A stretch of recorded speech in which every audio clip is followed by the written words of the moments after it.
classic ကိုရောက်ပြီဗျဆိုင်ကြီးကမိုင်းလိုက်တယ်အများကြီးပဲ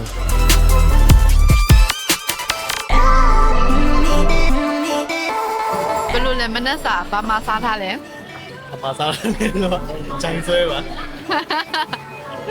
ဘယ်လိုလဲရှမ်းနောက်ဆွဲ ကိုရှိရနေပါရဲ့ အားတော့ ဘာမှတော့မစားရသေးဘူး စားကောင်းလား ဟောင်းလာတယ်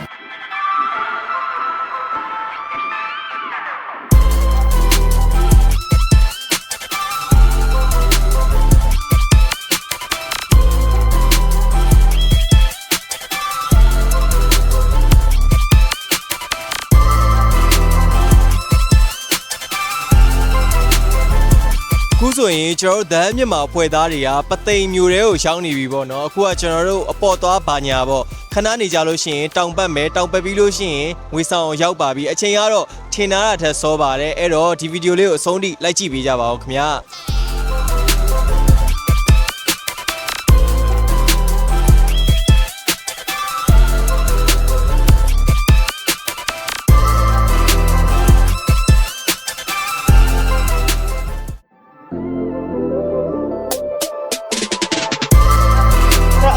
ဘယ်ကိုအရင်သွားမှလည်းမသိဘူး တော့ချစ်သူများကျွန်းသွားမယ်ချစ်သူများကျွန်းပြီးတော့စစ်စခန်းသွားမယ်စစ်စခန်းပြီးတော့ဂျမန်ကော်ဖီတိုင်းသွားမယ် ဟုတ်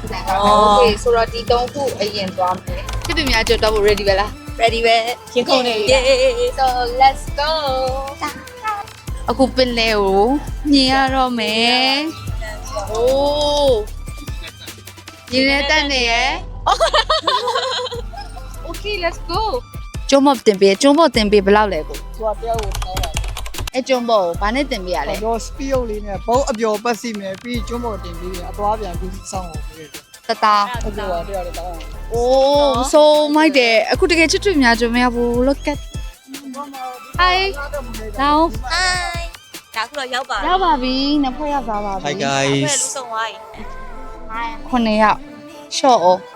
ဈေးလုံးလေးရောရှော့လို့မရောရှော့လို့ရှိရင်တော့ဒီမှာအတိုင်ခံပိုလည်းတောင်းလို့မရဘူးဒီလုံးလည်းရှော့ဆိုလို့ထုတ်တာ ဒီမှာနေရာကြပြီလား ဟုတ်ကြပြီ ဘယ်လောက်လောက်ရှိရလဲ လမ်းလောက်ရှိပါငငယ်လေးတွေတတန်းတ င မီး ယ် တ တဲ့ဘယ်နှစ်နှစ်လဲညီမ 15နှစ် ဟာလားအဲ့ဆိုဓာတ်ပုံရိုက်ပေးရတော့လား တော်တယ်ဗျ အခုချစ်သူများကျုံးကိုသွားတော့မယ်1000နဲ့အသွားပြန်ခီးစင်ပါမယ်ပြီးရင်ဒီဘက်ဟိုဘက်ပတ်ပေးမယ်လို့တော့ပြောတယ်ဆိုတော့လိုက်ကြည့်ရအောင်ဒီမှာတော့လောဆယ်ရေတက်နေတဲ့အတွက်ကြောင့်မလို့လမ်းလျှောက်ပြီးတော့သွားလို့မရဘူးအဲ့အတွက်ကြောင့်မလို့ဘုတ်စီသွားပါမယ်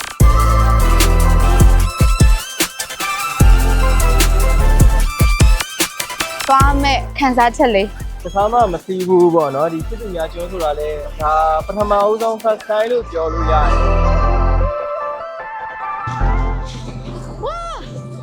ဝိုက်တယ်ဝေါအိုးအိုးအမေဝေါ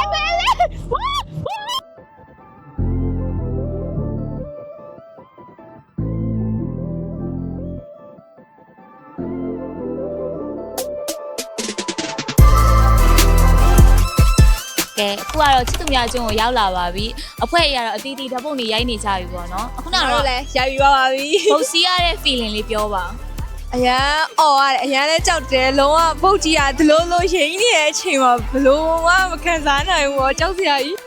အစပိုင်းတော့နည်းနည်းတော်တော်ကြောက်ဖို့ကောင်းတယ်ပေါ့ဒါပေမဲ့စီးရနည်းနည်းကြောက်သွားတော့ကျင်သားရသွားတော့ တော့ဘလောက်တော့အော်ခဲလဲဆိုအခုလေချောင်းလေးတော့နာနေရတော်တော်ကြီးကို ရေလဲစာလဲတောင်းနေလားပြီးတော့ဒီကရေလေးကနွေးပြီးတော့လေရမ်းမဲ့နော်ကြောက်သားကြောက်သားလေးနဲ့ရမ်းလာ အခုတော့သတိထားမှာရင်းကြီးနေနဲ့တက်နေရောလေချော်လဲမှာတော့သတိထားမယ် ဟုတ်တယ်ဟုတ်တယ်သွားရလာတာလေနည်းနည်းခယူတော့ဆိုင်မှာရအောင်ကြောက်တင်နေဆိုတော့လေအိုး ဟုတ်တယ်ဟုတ်တယ် ကြီးကလုံးဝ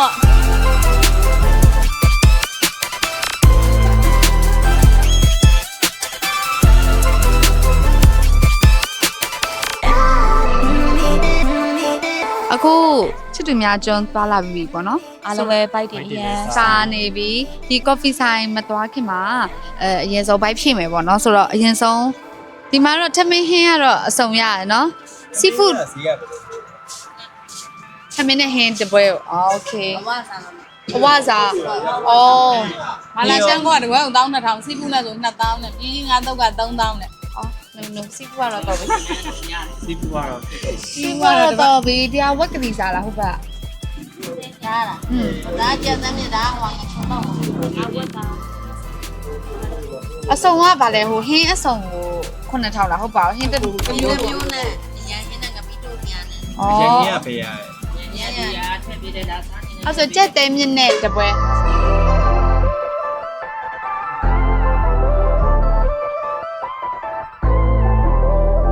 energy ပြည့်ပဲလား energy ကပြည့်သွားပဲခုနကတော့ဟိုပုတ်စီတော့အရန်နေပင်ပန်းဘိုက်တွေရန်စားတယ်အခုတော့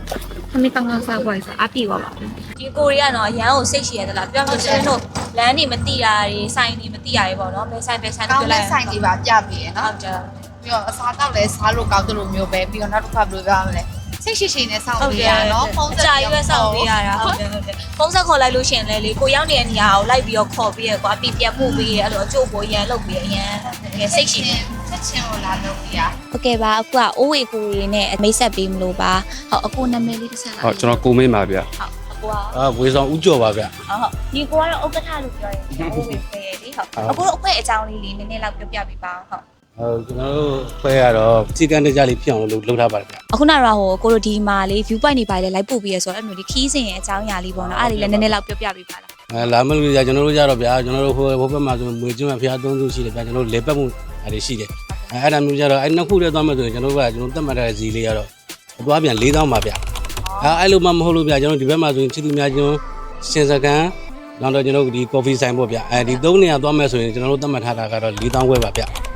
ဒါမှမဟုတ်လို့ကျွန်တော်တို့ဒီအကုန်လုံးကိုသွားလဲပတ်မယ်ဆိုရင်ကျွန်တော်တို့9000တက်မှတ်ထားပါတယ်ဗျာ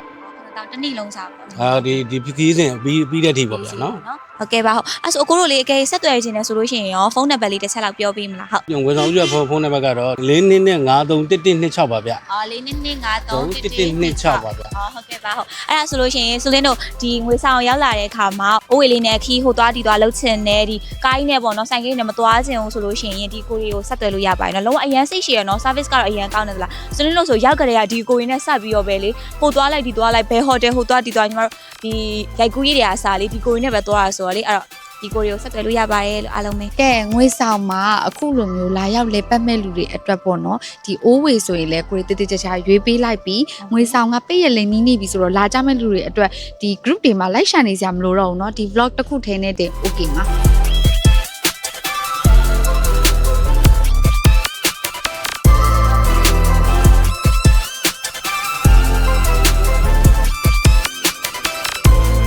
ခုလိုမျိုးဆူလင်းတို့ရဲ့အစီအစဉ်ကောင်းတွေကိုတင်ဆက်ပေးနေတဲ့ The Hub မြန်မာရဲ့ social media page တွေကို like and follow လုပ်ဖို့မမေ့နဲ့နော်အားလုံးပဲတတား